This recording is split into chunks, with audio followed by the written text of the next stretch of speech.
Lecture de la lettre de saint Paul apôtre aux Romains, chapitre 16, versets 3 à 9. Frères, saluez de ma part Prisca et Aquilas, mes compagnons de travail en Jésus-Christ, eux qui ont risqué leur tête pour me sauver la vie. Je ne suis d'ailleurs pas seul à leur être reconnaissant. Toutes les églises des nations le sont aussi. Saluez l'Église qui se rassemble dans leur maison. Saluez mon cher Épénète, qui fut le premier à croire au Christ dans la province d'Asie.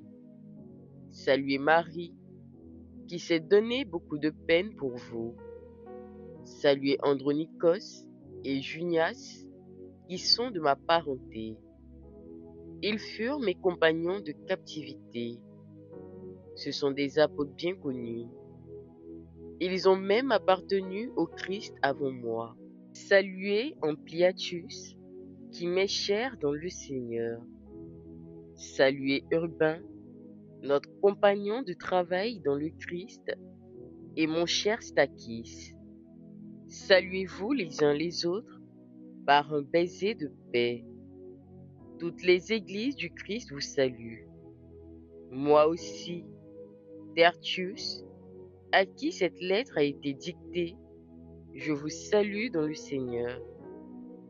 Gaius vous salue, lui qui me donne l'hospitalité, à moi et à toute l'Église. Éraste, le trésorier de la ville, et notre frère Quartus vous saluent. À celui qui peut vous rendre fort, selon mon évangile, qui proclame Jésus-Christ.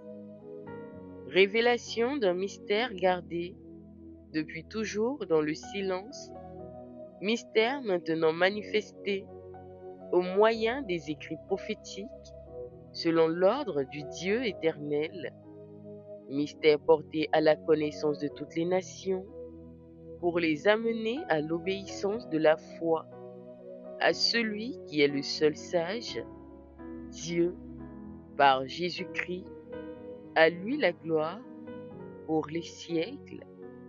Amen. Parole du Seigneur. Psaume 144.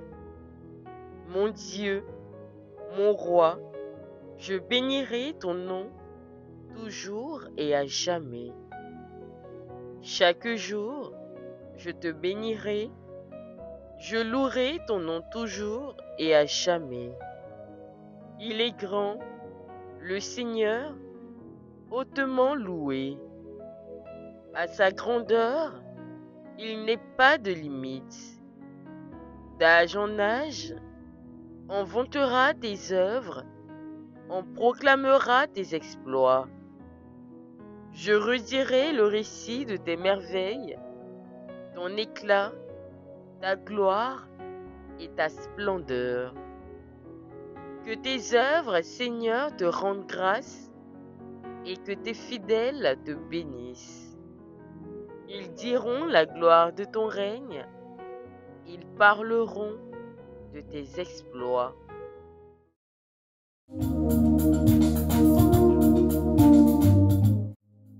Alléluia, Alléluia. Jésus-Christ s'est fait pauvre, lui qui était riche, pour que vous deveniez riches par sa pauvreté. Alléluia. Évangile de Jésus-Christ selon saint Luc, chapitre 16, versets 9 à 15. En ce temps-là, Jésus disait à ses disciples, « Moi, je vous le dis, faites-vous des amis avec l'argent malhonnête, afin que le jour où il ne sera plus là, ces amis vous accueillent dans les demeures éternelles. Celui qui est digne de confiance dans la moindre chose est digne de confiance aussi dans une grande.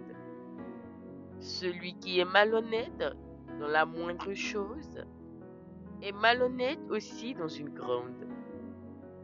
Si vous n'avez pas été digne de confiance pour l'argent malhonnête, qui vous confiera le bien véritable? Et si, pour ce qui est à autrui, vous n'avez pas été digne de confiance, ce qui vous revient, qui vous le donnera? Aucun domestique ne peut servir deux maîtres. Ou bien il haïra l'un et aimera l'autre, ou bien il s'attachera à l'un et méprisera l'autre. Vous ne pouvez pas servir à la fois Dieu et l'argent. Quand ils entendaient tout cela, les pharisiens, eux qui aimaient l'argent, tournaient Jésus en dérision. Il leur dit alors, Vous, vous êtes de ceux qui se font passer pour justes aux yeux des gens, mais Dieu connaît vos cœurs. En effet, ce qui est prestigieux pour les gens est une chose abominable aux yeux de Dieu. Acclamons la parole de Dieu.